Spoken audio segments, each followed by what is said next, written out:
வணக்கம் நண்பர்களே, விவேகம் +லேருந்து டாக்டர் ஆனந்தராஜ்.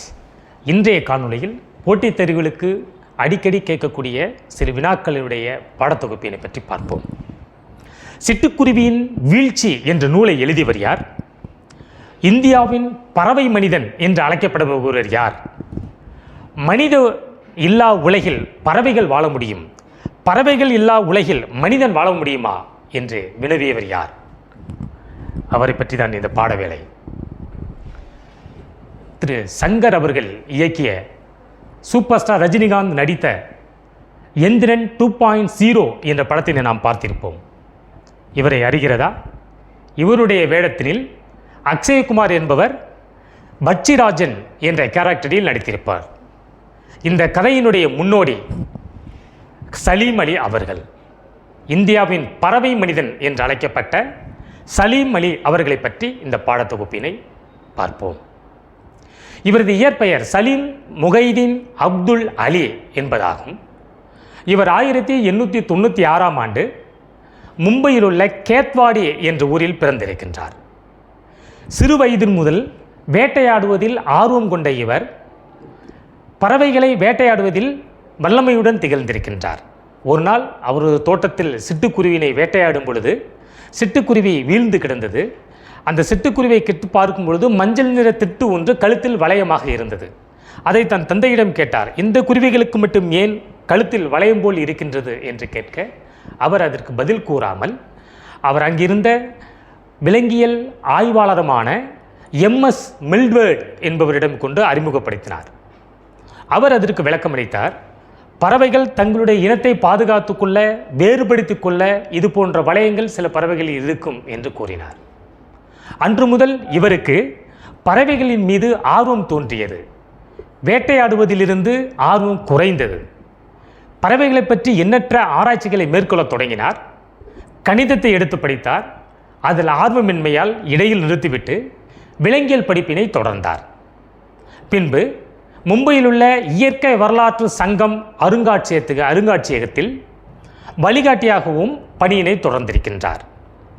பறவைகளை பற்றி ஆராய்ச்சி செய்ய வேண்டும் என்ற நோக்கில் ஜெர்மன் சென்று அங்கு பறவையில் ஆராய்ச்சி செய்து கொண்டிருந்த ப்ரொஃபஸர் ஸ்ட்ரெஸ் மேனன் என்பவரிடம் பறவைகளை பற்றிய எண்ணற்ற நுணுக்கங்களை கேட்டறிந்திருக்கின்றார். பின்பு இந்தியா திரும்பி பறவைகளை பற்றிய ஆராய்ச்சியில் முழுமையாக ஈடுபடுத்தி கொண்டார்.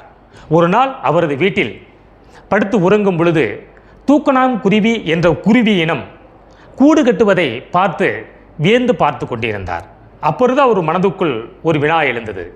இந்த தூக்கணாங்குருவி என்ற குருவி ஏன் பழைய கூட்டில் அமரவில்லை, புதிதாக கட்டுகிறது என்று.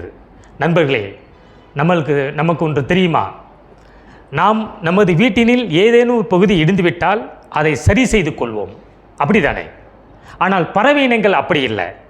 அது கூடு கட்டும் பொழுது ஏதோ ஒரு விதத்தில் அந்த கூடு களைய நேரிட்டால் அதை சரி செய்யாது, மீண்டும் முயற்சி செய்து புதிதாக தான் கூடுகளை கட்டும். இதுதான் பறவை இனம். அதனால்தான் விடாமுயற்சி என்ற தலைப்புக்கு எல்லோருமே பறவை இனத்தை எடுத்துக்காட்டாக கூறுவார்கள். அதன் பொழுது அந்த தூக்கணாங்குருவி திரும்பவும் கூடுகளை கட்டி கொண்டிருப்பதை அறிந்து 1930ஆம் ஆண்டு தூக்கணாங்குருவி என்ற ஒரு கட்டுரையை எழுதினார். அதில் அந்த தூக்கணாங்குருவினுடைய தோற்றம், அதனுடைய பழக்க வழக்கங்கள், அதனுடைய விடாமுயற்சியை பற்றி விரிவாக இருந்தது.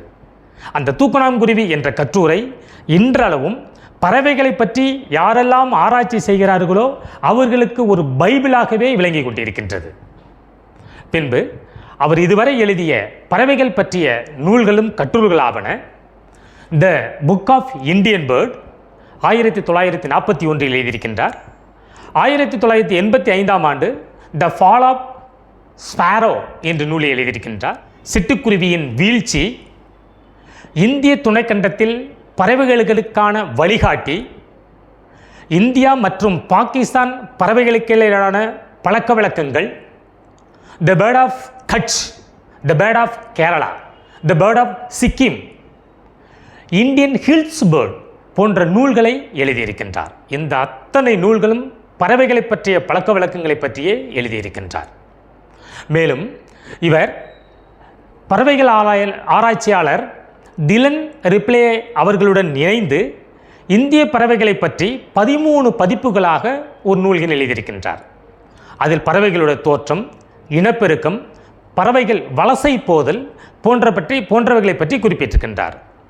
அதாவது பறவைகள் வலசை போதல் அப்படி என்றால் ஒரு குறிப்பிட்ட காலத்தில் கால மாறுபாட்டிற்கு ஏற்ப, கால சூழ்நிலைக்கு ஏற்ப பறவைகள் ஓரிடத்திலிருந்து தன்னுடைய சீதோஷ நிலையை இருக்கின்ற இடத்தை தேண்டி பறந்து செல்லும். இதைதான் பறவைகளின் வலசை என்று குறிப்பிடுகின்றார். மேலும் இவருடைய பறவையின் ஆராய்ச்சியை பாராட்டி அரசு இவருக்கு 5 லட்சத்தை பரிசாக வழங்கியது. இந்த பரிசினை அவர் பெற்றுக்கொள்ளாமல் Bombay natural history of society என்ற அமைப்புக்கு இவர் அனைத்து பணங்களையும் பரிசுகளையும் கொடுத்து விட்டார். இவருக்கு இந்திய அரசு 1958ஆம் ஆண்டு பத்மபூஷன் விருது வழங்கியது. 1976ஆம் ஆண்டு பத்ம விபூஷன் விருது வழங்கியது. 1985ஆம் ஆண்டு ராஜ்யசபா பதவியினை வழங்கி கௌரவித்தது.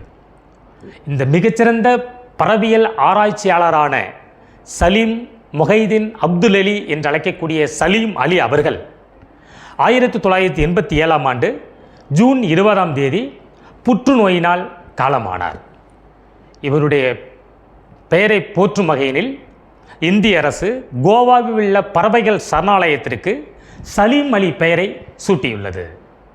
நன்றி நண்பர்களே. ஒரு இயற்கை அறிவியலாளரை பற்றி பார்த்ததில் மகிழ்ச்சியுடன் அடுத்த அறிஞரை பற்றி பார்ப்போம்.